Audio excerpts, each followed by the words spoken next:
Good morning. Good morning. Good morning, everybody. I hope y'all feeling great. I hope y'all feeling good.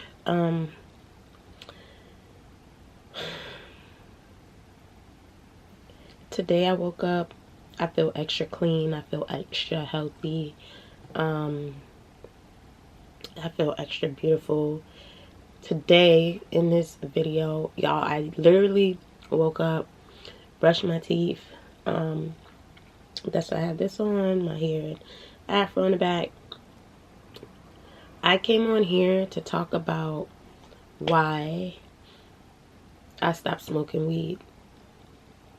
Because for some reason today, I don't know what's going on in my head, but I have an urge to go out and buy weed. And so I just wanted to remind myself why I stopped smoking weed. And then think about what I'm going to do. Like, am I going to go and I'm going to get a puzzle? Am I going to write in my journal?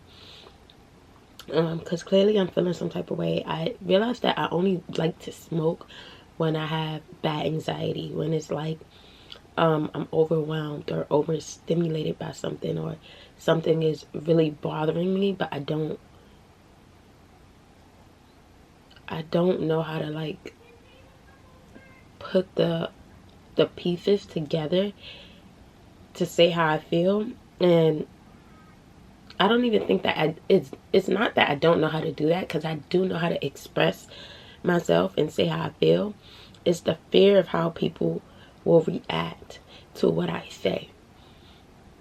And I think that stems from like growing up in my household, my parents always saying like, stay in the child's place, or like they'll invalidate my feelings. Like, your feelings don't matter at the end of the day, is what I say. You understand what I'm saying? So yeah, let's get into it. Walk in your trap and take over. Name another bitch that's cold. I just bought a brand new Rover. I don't even drive no more, I got a chauffeur. Took off, man, they asking me to slow up. Getting wiser and my money getting older. I'm that bitch, I ain't even gonna hold you. I'm that bitch, man, I thought that it told you. I stopped smoking weed in August. So August, September, October, at the beginning of August. So it's been 2 months. I didn't start smoking weed till I got to college. And I started smoking weed because I was stressed out. I went to Cornell University, if you guys didn't know. I became heavily dependent upon weed in school. And I think it's because I wanted to be numb. It was a lot of stuff going on. A lot of issues with like my family. And people were just doing things to hurt my feelings. And for me to cope with that, I used to smoke. And like when I smoked, it would like numb the pain. It would numb the pain. And if you a smoker, comment below if you ever felt that way. Like, you get in an argument, you just gotta smoke. You get a bad grade, you just smoke. I would get up early in the morning before I went to classes, smoke. After classes, smoke. I don't know, before I ate, I had to smoke. And it was just really bad. Like, why do I have to smoke before I eat? It wasn't sitting right with me. So when I graduated school, I just kept smoking. I noticed when I came home, my situation didn't get no better. The day that I moved back home from college, my cat had died, and I had my cat for 15 years, so half of my life. And then that's when I really started smoking. Like, I started going through eighths of Mary Jane a day. And then my friend moved here with me for a little bit, and she was a smoker as well. So now we're smoking together, and we just smoking. She was going through a depression. We were just smoking all the time. And I just got to a place where I was like, I started changing everything around me. And the anxiety started to go away. Like the people around you really do impact like the way you feel in your situation. Also, like coming home from school, my boyfriend has slept with my best friend, and so that also put me into like a slight depression. I'll say that. It put me into a slight depression because this girl, I put my trust in her. And so I felt like I felt like I lost two people at the same time. And that really hurted me. I like, to this day, I'm still dealing with like the aftermath of that. Like, when I talk to people, I don't like to tell people who I'm talking to. I don't like to bring other women around. Like, in the back of my head, it's always like, is this bitch slimy? Like, is this bitch grimy? I'm working through that. But I feel like me smoking made me numb, and it made me run away from my emotions. And after a while, I just realized, like, girl, you have to feel. Girl, you have to feel. Life is about feeling emotions and experiencing. Like, life is boring if you don't have a little bit of pain. If there's, like, you need to grow from something. You need to be able to evolve. You need to be able to feel. And so with that being said, I wanted a clear mind. Now, during my weed journey, I did pass out twice. And then I had 2 seizures. That's it. That's another reason why I just decided to stop smoking. The first seizure was with I was smoking with my cousin, and I came home. I came upstairs. I was like, I wasn't feeling myself. I kept like glaring out, and then just in my head, I just started calling my mom. I was like, something not right. I called my mom, and I got up from my table to go walk to my mom's room, and I ended up fainting and then having a seizure. Conscious, I was hearing everybody and everything going around me and still like foaming at the mouth and stuff like that. That was the first time I stopped weed, but I think it was because of like the role that she used. My body just wasn't used to that role, and then it was hot outside, and I'm also epileptic, so we were standing outside smoking. It's hot, you know. I went back to smoking. I stopped smoking for that summer. But then I went back to smoking because I went back to school. No one talks about like when you quit and then you start smoking again, like the way it makes you feel. My heart used to like, it used to rush. Like, after I had my seizure, I would have anxiety every time I picked up a blunt. Every time I even smelled the smell, like somebody else could have lit the blunt, if I smelled the smell of weed, my heart would just start racing. And it would send me into like a panic. Slowly that went away. And then I was cool again.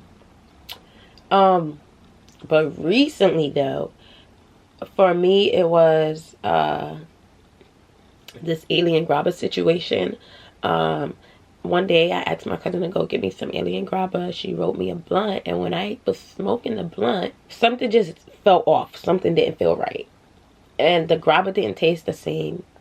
And I was smoking it. I think I took like 3 pulls, and guys, I was super high, out of my mind. I just have like these auras before I have seizures, and I went into this aura for like an hour, and I feel like I did not come out of it for a long time.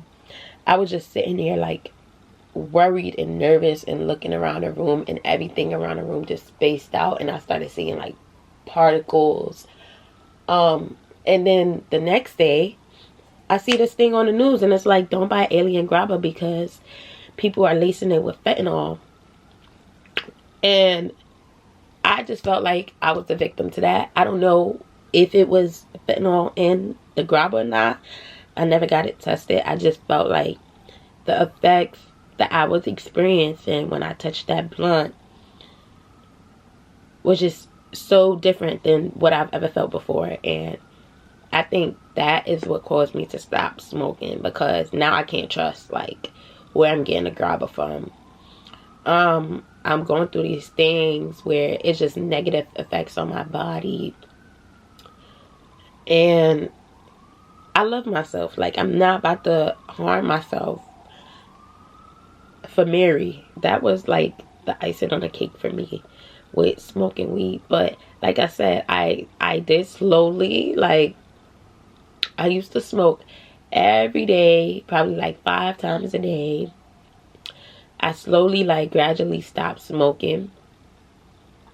And then that happened with the fentanyl, with the weed. And then that was just like my major, like, let me give you that handshake, farewell, goodbye. I don't want to smoke you no more. Like, I want to go sober.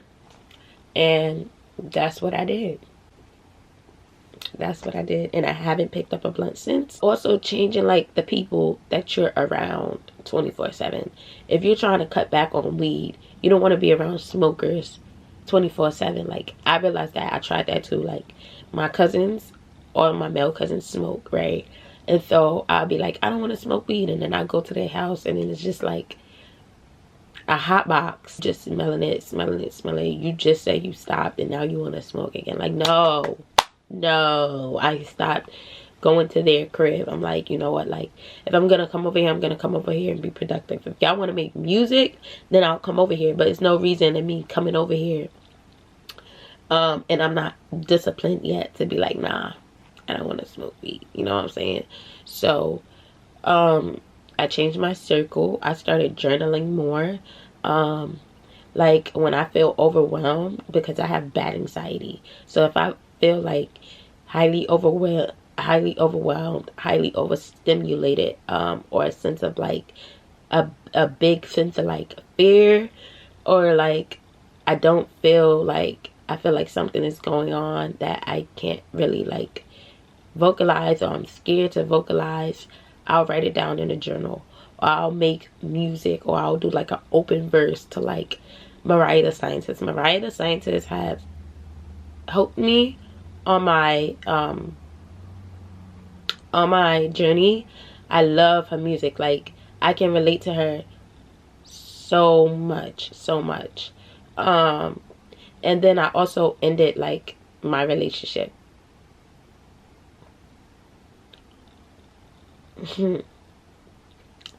Because I realized that my relationship with my ex was also part of the reason why I was smoking weed, because I just feel like it was like toxic. He wasn't there for me in the capacity that I needed him to be. He would show up in the way that he wanted to show up, and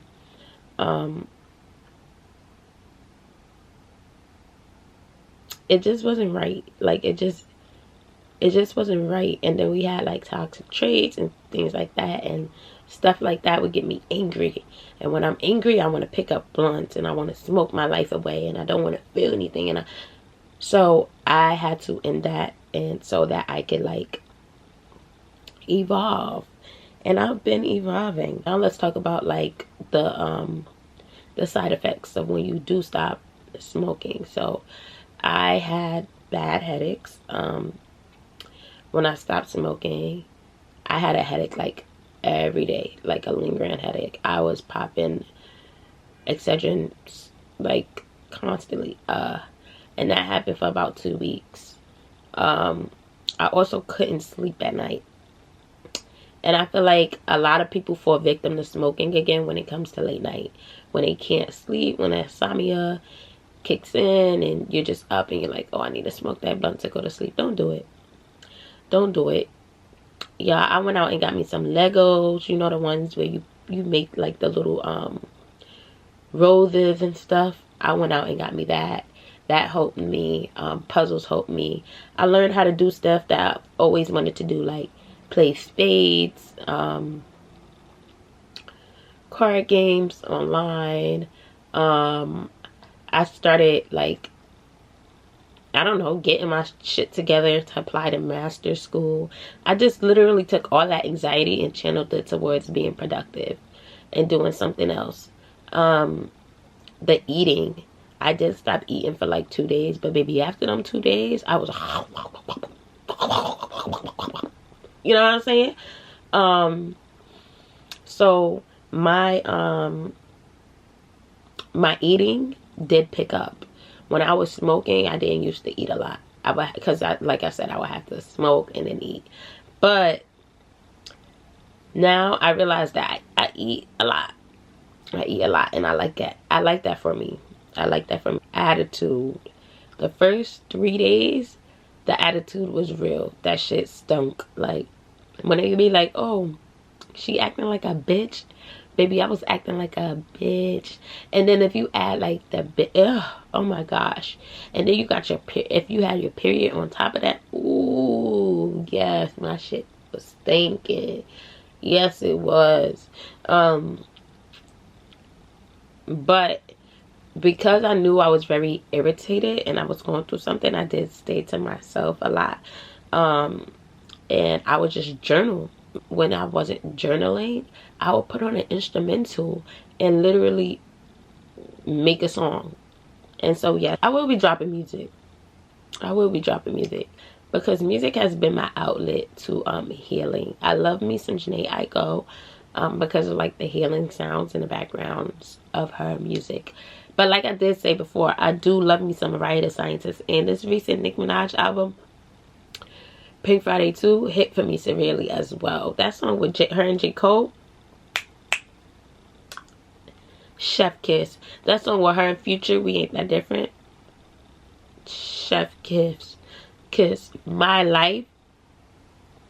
Chef Kiss. Like, so I really just got like a deeper understanding with music. Rod Wave, Friday. I just wanted like to better my health. You know, I wanted a sober mind. I wanted to stop running away from my feelings and my emotions. Because it's really not good to be numb. In college, I didn't have time to, you know, feel my emotions and let them like sink in because everything was moving so fast around me. And I really had to like double down and focus on school. But now that I'm not in college anymore, like my number one priority is my mental health and just being healthy in general. And so I think that's why I stopped smoking weed. Like, I can control, if I can control something, I will control it. And so I can control the environment that I'm in now, being that I'm home. I'm not forced to stay like on campus or force myself to be around certain people. I have to interact with certain people. I wanted to be able to handle my emotions more better, and really sit down with myself and learn myself and understand myself, understand the way I am, why I am the way I am. And for me, to do that, I really had to stop smoking to like learn myself, understand like my triggers, because I was so numb to life before. So numb to life before. And part of that for me, like I said, was like my childhood growing up and feeling like nobody cared about what I had to say, like what I felt. And, you know, my parents always telling me, oh, be quiet, this doesn't matter. Stay in the child's place. Even after they did some mean shit to me, like, you know what I'm saying? And you know, going to therapy as well also helped me stop smoking. Like, now that I feel like I have somebody who hears me, who wants to hear me, who wants to know how I feel, and walk me through why I feel the way I feel, and like just somebody who understands me. Like, I'm at a point in life where I don't just want to be loved. I want to be understood. I feel like if you understand me, if you learn to understand me, that's part of you learning to love me. And I feel like people be like, oh, I love you, I love you, I love you. But they don't want to understand you. I feel like understanding me is deeper than loving me. I need you to take time to understand me, to love me. If you are, you know, if you just quit smoking and you somebody or need somebody to talk to so that you don't relapse into like this, into smoking again, you know, you can comment below or you can reach out through email, and I'm always willing to connect and talk to you. Yeah, but I love, like, life is just so vibrant now. I'm less moody. I like it here. I like it here. When I did stop, I had, I think, a queue, and I gave it away. I literally walked out my house, went to like the corner of my block, and as people were walking by, I was like, anybody want a queue? Anybody want a queue? And this one boy stopped, and he was like, I'll take it. I give it to him. Have it. God bless. I'm happy that I stopped smoking because, baby, I'm seeing life vibrant, colorful. Before, I kind of felt like life was like a little dull for me. I'm not gonna lie. Like I said, I was very anxious, and I kind of felt like I was a little depressed at some point. Like, you know, when you come from college and stuff is not going the way you planned it to go, you know, you become less optimistic about stuff. And I was just picking up blunts and stuff like that. And also in college, I was just going through a lot of shit, like a lot of shit that I'll talk about in like my college, what they don't tell you about college and stuff like that. I feel free, like her soul is free, her mind is clean, and she's where she wants to be. And I don't judge anybody who still smokes, because everybody smokes for their own reasons. Some people like smoking, some people like the smell of weed. I personally I didn't enjoy smoking. I don't like the smell of weed. I just did it because I was going through some shit. And now that I'm not going through no shit, and now that I literally changed up everything around me, got into more books, found outlets to help me control my anxiety, I'm not holding on to weed anymore. And I like that for me. So if you do it, that's fine. If you're doing it for the wrong reasons, just ask yourself, like, why am I smoking? And find ways to like heal that part of you, fix that part of you. I love you. If you want to stop smoking and you think you can't, you can. You can. You got this. You will. You're bigger than smoking. You're bigger than weed. You're bigger than Mary Jane. Don't ever let a substance or somebody feel like they could control you and your mind. Okay? And if you're just doing it for like the party scene, to be social and be fun, and that's what you want to do you. I'm not here to judge nobody. Like I said, I have my fair share. I'm just here to share why I did what I did and how I'm feeling now. But yeah, I love you guys, and I wish you guys the best, and I hope to connect with y'all more in the future. Make sure you like, comment, subscribe. Make sure you follow me on TikTok. My socials are all Jada Brat. Jada Brat on TikTok, Jada Brat on IG, Jada Brat on YouTube, Jada Brat, Jada Brat, Jada Brat, Jada Brat, Jada Brat, Jada Brat, Jada Brat, Jada Brat, Jada Brat, Jada Brat. Okay? Yeah. I love you guys, and I'll see you soon.